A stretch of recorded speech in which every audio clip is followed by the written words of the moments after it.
Saudari-saudaraku terkasih dalam Tuhan Yesus Kristus, kita bertemu kembali dalam renungan harian Senin 3 November 2025. Seperti biasa, kita mendasarkan permenungan kita pada bacaan Ekaristi hari ini. Bacaan yang pertama, surat Paulus kepada jemaat di Roma, bab 11, ayat 29 sampai 36. Paulus menegaskan kepada jemaat di Roma bahwa Allah telah mengurung semua orang dalam ketidaktaatan agar ia dapat menunjukkan kemurahannya atas mereka semuanya. Dahulu kita semua, termasuk orang-orang Israel, tidak taat kepada Allah. Tapi sekarang kita semua mendapatkan kemurahan karena orang-orang Israel tidak taat. Demikian pun sekarang mereka tetap tidak taat, supaya mereka beroleh kemurahan berkat kemurahan yang telah kalian terima.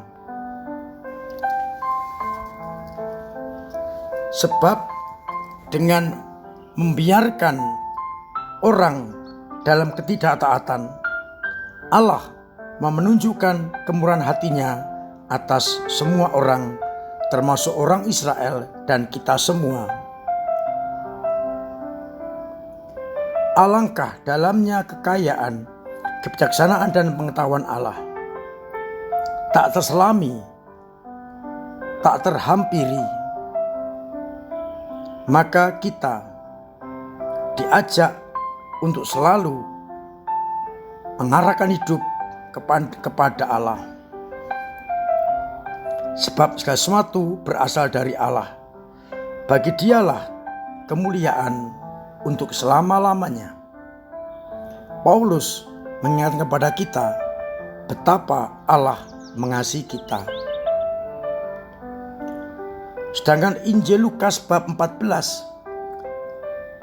ayat 12 sampai 14 mengisahkan bagaimana Yesus bersabda kepada orang Farisi yang mengundang dia untuk makan di rumahnya. Bila engkau mengadakan perjamuan siang atau malam, janganlah mengundang orang-orang sahabat-sahabatmu, karena mereka akan membalas dengan mengundang kamu juga. Dengan demikian, engkau telah mendapatkan balasannya. Tetapi bila engkau mengundang perjamuan, undanglah orang-orang miskin, cacat, lumpuh, dan buta, karena mereka tidak akan mampu mengundang kamu. Maka berbahagialah kalian yang memberi dengan cuma-cuma, dan kalian yang demikian ini akan mendapatkan ganjaran di surga pada waktu kebangkitan orang mati.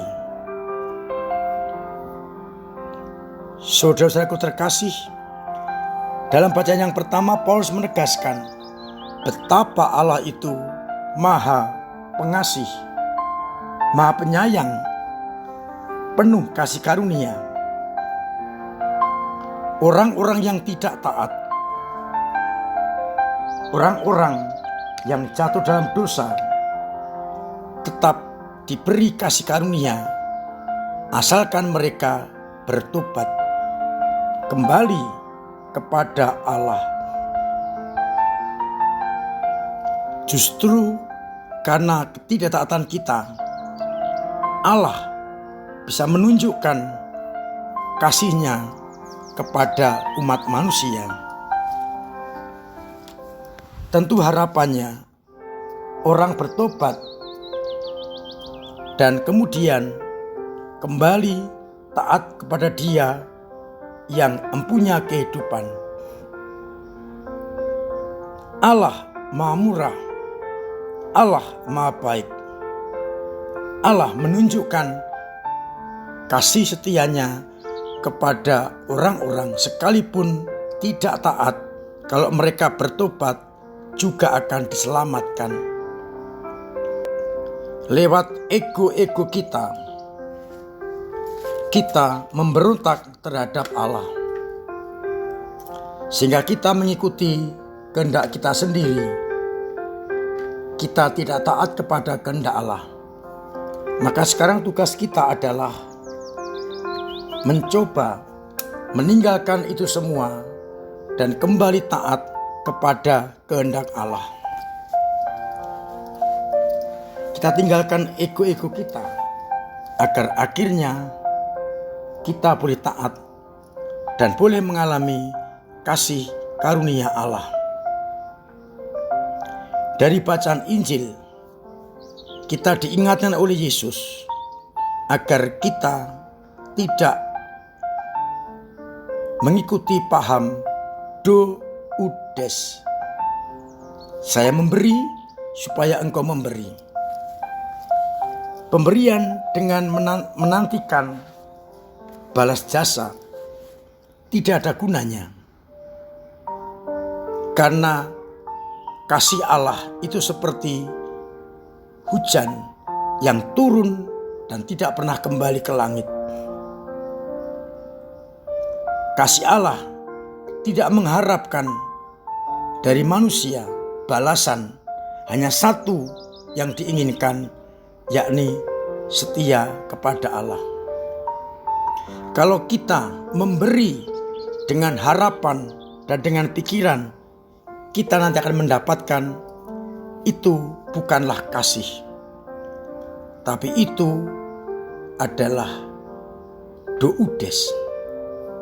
Memberi dengan motivasi agar juga diberi.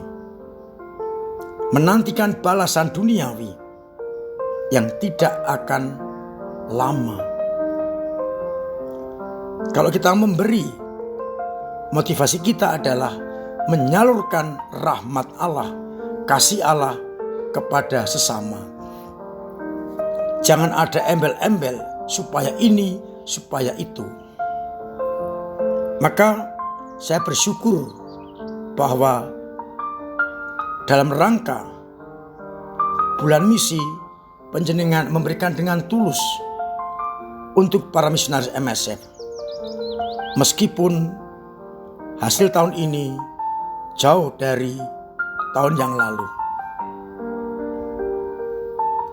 Maka yang paling pokok bukan untuk pamer, bukan untuk kesombongan, bukan untuk mengharapkan balasan, tetapi saya menyalurkan cinta kasih Allah kepada semua orang lewat diri kita.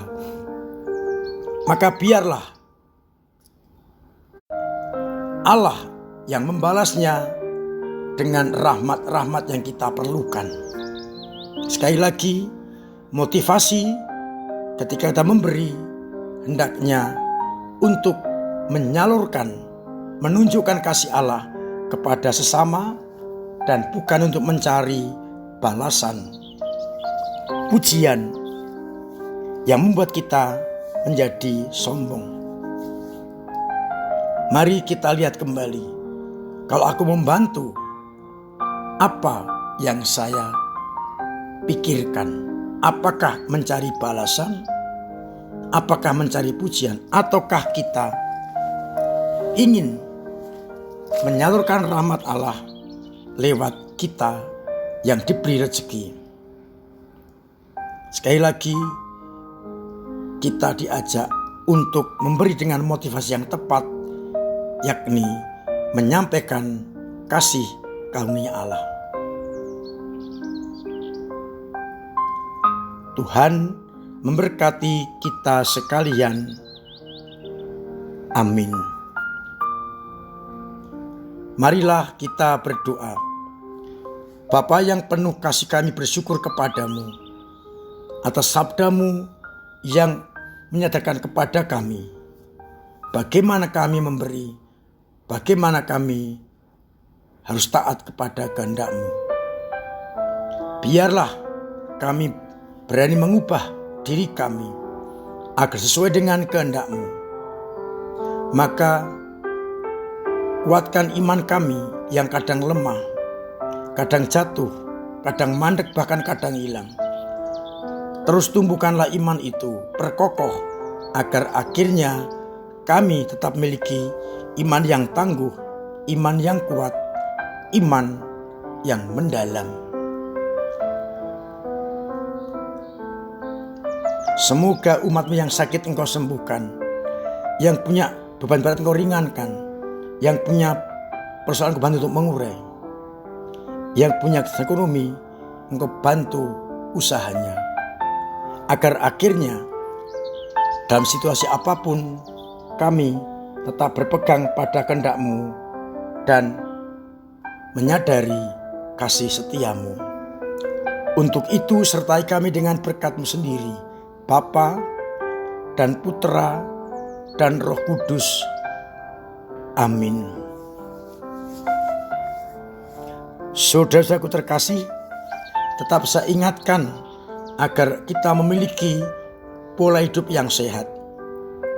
Agar bila kita sehat, orang lain sehat. Dan kita terhindar dari segala mara bahaya dan penyakit, sehingga mengalami kedamaian, ketenteraman, dan sukacita.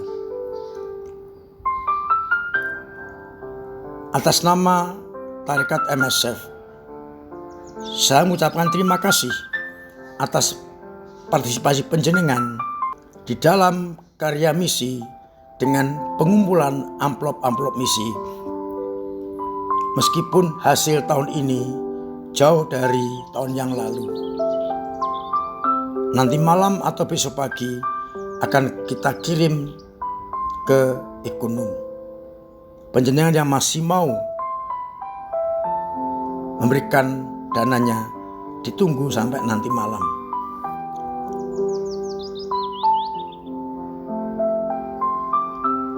Nanti sore, besok pagi dan besok sore kita masih mengadakan misa arwah untuk arwah anak keluarga kita. Silakan Anda yang telah menulis amplop memilih jam dan tanggalnya, hadirlah pada saat itu agar bisa mengerti mendoakan arwah keluarga kita. Terima kasih untuk usaha panjenengan semua dalam melayani umat lewat gereja, lewat doa-doa, pemberian diri, pemberian karya, pemberian waktu, pemberian dana yang sangat berguna untuk perkembangan gereja.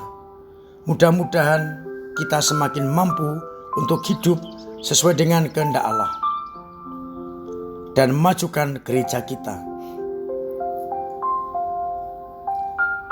Kita akan segera masuki masa Advent. Saya undang umat untuk terus-menerus mengikuti persiapan-persiapan pertemuan Advent menantikan kelahiran Yesus. Mudah-mudahan kita semua akhirnya boleh merasakan cinta kasih yang berasal dari Allah sendiri. Akhirnya saya mengucapkan selamat pagi, selamat merenungkan, salam sehat, Tuhan memberkati.